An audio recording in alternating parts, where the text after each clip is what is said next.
Oh, well, it always catches me out that. I always wait for someone to give me a bit more sign that I'm actually on camera again. Anyway, tomorrow we're going to be meeting up. It's the first of our contact days. Looking forward to them. And what's more, tomorrow I'm going to start going through essays. I'm going to know if you've got any ideas yet about what the essays are. And then I'm going to be talking about essay structure and the sorts of things that I'm going to want to see in your essay. So for that reason, I'm kind of suspecting that people might be tuning in tonight. So I'm going to make some comments tonight. First of all, I mentioned this last time, but I'm going to mention it again. That I noticed a thick vein of concern throughout all of your answers about the security and safety of your jobs. And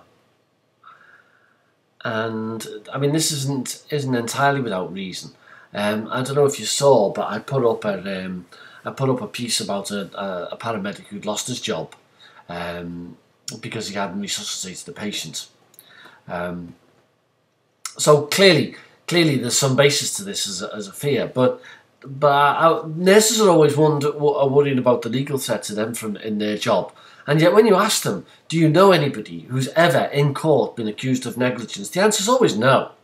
Do you actually know anyone who's been accused of a battery? The answer is always no. They don't even know of a person who's been so accused. And so the question I want to pose to you is this. Although you mention a lot of fear about the security of your job and making the right decisions and being called to account, I wonder if any of you actually know anybody who's been dismissed from work or lost their post on moral grounds, you know, on forcing people or declining to do something. You know, what I'm trying to gauge here is how realistic a fear this is. Maybe for paramedics, you're so sensitive of being vulnerable that you exaggerate. I'm not saying that's true. I'm saying that's something I've found among nurses, and I wonder if it might possibly be true among paramedics. Still, the answers coming in about Gillick competence and children. One of the interesting features of Gillick competence, of course, is that this is a professionally driven standard, isn't it?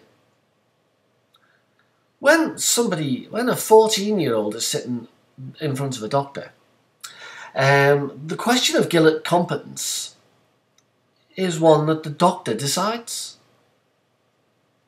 It's not like the young person comes in with a set of references from friends or teachers.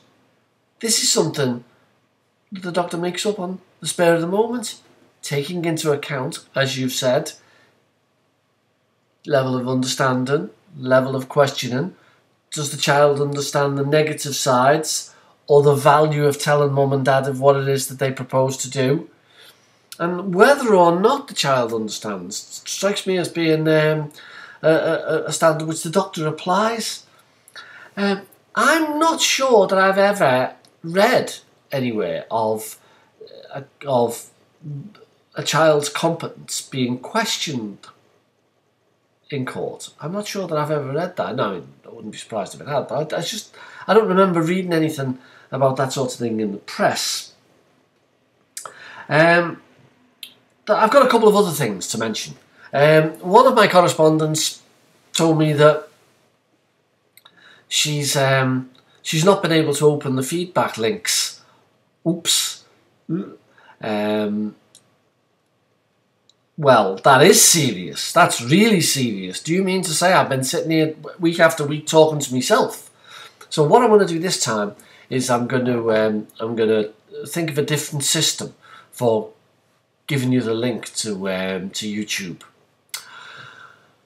One other correspondent told me that he'd attempted to write stuff on the discussion board and had written a load of gear, and that the system had gone down and he'd lost everything twice. Well, that's unfortunate. So what I'm going to suggest to you is this. Why not next time write up what it is that you wish to put on Blackboard in a Word document, yeah, and save it. And then you could block, copy, go into Blackboard, paste it in, upload, Bob's your uncle.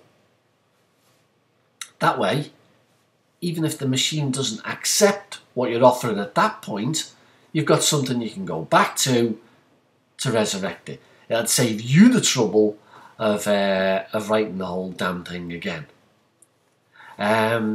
So, tomorrow, bright and early, we're going to be talking about essays, we're going to be talking about moral philosophy, and I'm going to be attempting to make you all feel very nervous and unsure of your position, and we'll see what we can rattle out your pockets. So, see you in the morning, everyone, or if you're coming to a later one, see you later on in the week. Still loving reading this stuff, by the way. I tell all my mates about it. I tell all my mates with pride that I'm reading paramedics' musings on healthcare ethics. Fascinating, absolutely fascinating. See you tomorrow. I'll see you in the rest of the week.